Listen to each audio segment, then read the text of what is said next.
Hey, I'm just here to talk about my case I have going on in Woodstock, Ontario, for my youngest son. Um, I met the mom in '97. She just broke up with a guy named Craig. We were together for a few months. We both wanted a kid. We were trying to have a kid. She was taking fertility drugs. She paid very close attention to her ovulation dates. Uh, anyway, we broke up after a few months. She went back with this Craig guy. Um, but she came to see me a few times after she had gone back out with him. So anyway, the last time she came to see me was either the end of July or the end of August of '07. I can't remember, but that's when her son would have been conceived. She came to see me because the guy burned her. He burned her arm. She still have a scar. It was either with a cigarette or something. But he was always an abusive alcoholic, even back in '07. So anyway, long story short, or maybe not so short. I didn't hear from her for a few years. I noticed a picture online of a kid looked a lot like me, so I send this woman, sister, a message on Facebook saying I think she had a kid for me. I wasn't even expecting a reply from the sister, but she wrote me back with the kid's name, date of birth, and I'm just kind of like, crap, she really did have a kid for me. That was December 2010 that transpired. So I bring her to court. I agree to pay for the paternity test just so she'd agree to do it. Lo and behold, my kid, she contested this all the way. She lied on the court papers, just lied about everything. So anyway, but long story short, my kid. So of course I'm trying to get access here. My access began October 2011. Was supposed to be outdoors for 3 visits, then indoors at an access center in that jurisdiction, Woodstock, in which they reside. Anyway, third week rolls around. She still hasn't registered at the access center, so she's already in contempt of the court order. But I say, if you can't get registered in time, I can take the boys to Walmart next week to get their pictures taken. She didn't really elaborate on it, but she blamed her lawyer for not knowing what was in her court order. Because she didn't know she was supposed to be registered by a certain date, so she was already in contempt. But anyway, so I have my fourth visit with my son at Southside Park in Woodstock. I sent her a text that morning of my visit saying, can you meet me at Walmart instead of the park? It was cold and crappy out. And technically speaking, she was already in contempt because she was supposed to be registered at the Access Center and wasn't. Which she blamed on her counsel for not giving her a copy of the court order. Anyway, apparently the husband, the Craig guy, who she's married to now, speeds in the parking lot with my son in the car, parks in a handicapped parking spot, gets out of the car and starts cursing and swearing, saying, uh, because they don't know what's in their own court order. They admitted that, but anyway, starts talking about going into his trunk and get something to split my head open with. Now, I had my girlfriend and my son I've got sole custody of with me, and my son I was there to see was obviously there, and the mom's name's Teresa. Her other son was there. Everybody was there anyway, so I ended up cutting that visit short because my son I was there to see was sick, which there's no communication with us. I mean, if he wasn't feeling good, she should have told me that in the first place, and I would have rescheduled the visit. But she doesn't communicate, so what the hell? So anyway, she dragged Cody out in the crappy weather. Like I said, her husband's starting to split my head open in front of all the kids and everybody else for sending a text that said, "Could you meet me at Walmart instead of the park?" That's not normal, but I've always known this guy to not be normal because, like I said, that's the only reason. Like even when Cody was conceived, she came to see me because the guy lit her arm on fire. So anyway, uh, there was that. I called the cops. I called child welfare.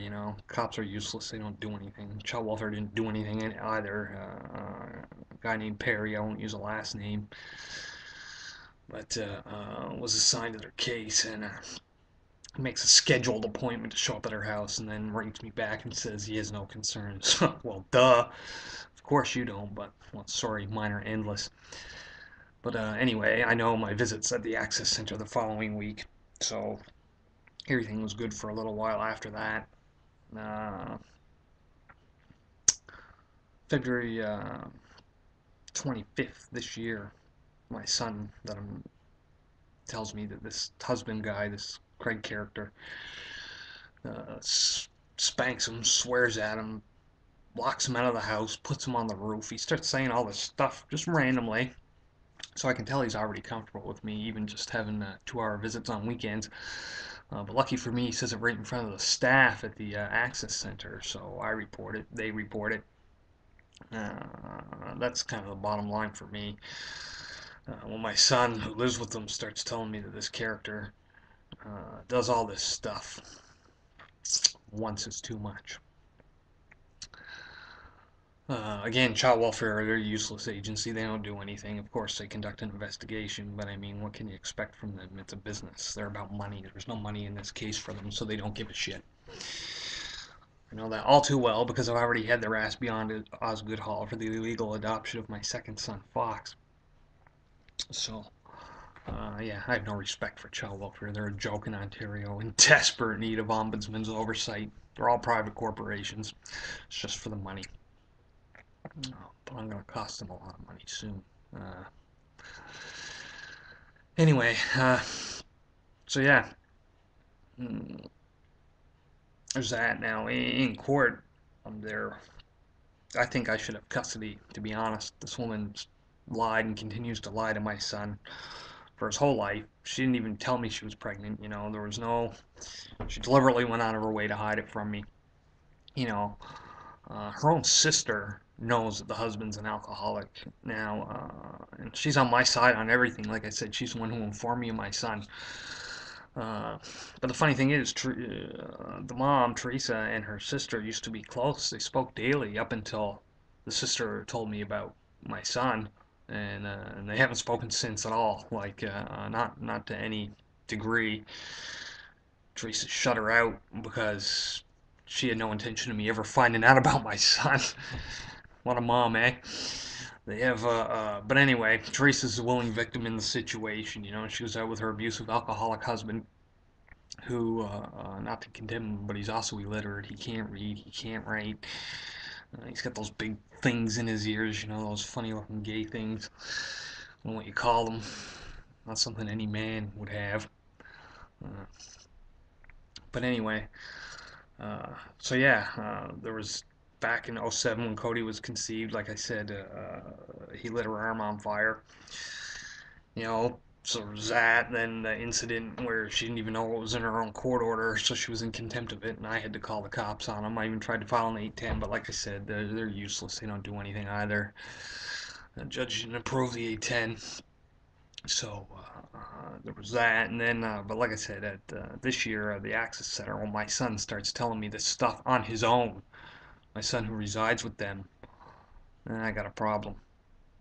Now, I'm recording this video because I don't think the judge knows anything about the case. When I go in there, he seems like it's me versus the husband, basically. Even though it's only me and the mom in the courtroom, that's still the way it is. There's no communication from us between us whatsoever.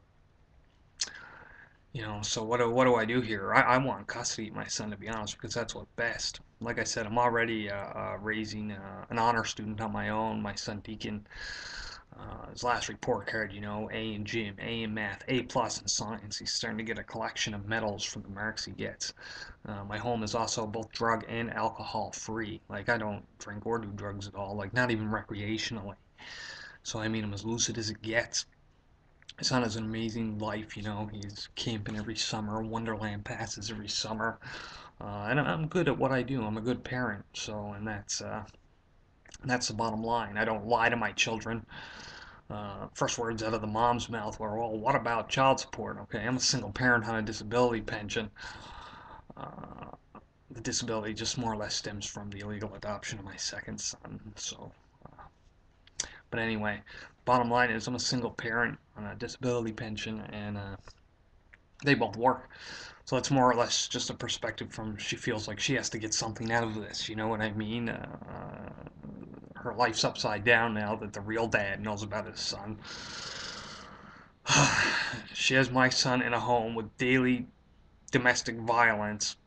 She continues to lie to him about who his father is. Any headway I make at my visits, I try to explain to him tactfully. I'm like, you kind of have two dads, but then he goes home and it gets drummed into his head that, this guy is, he's not your dad. He's a stranger who's trying to take you, and all the other crap they fill my son's head with.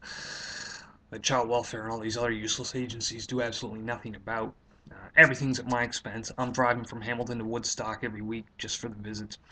I had to pay for the whole paternity test myself, and I'm trying to do the right thing. That's the thing, it's my, and I spend far more money on Cody anyway than I'd even be obligated to pay in child support. So I mean, her outlook's a joke, but the reality of the situation is Cody should reside with me since I'm the only adult in his life.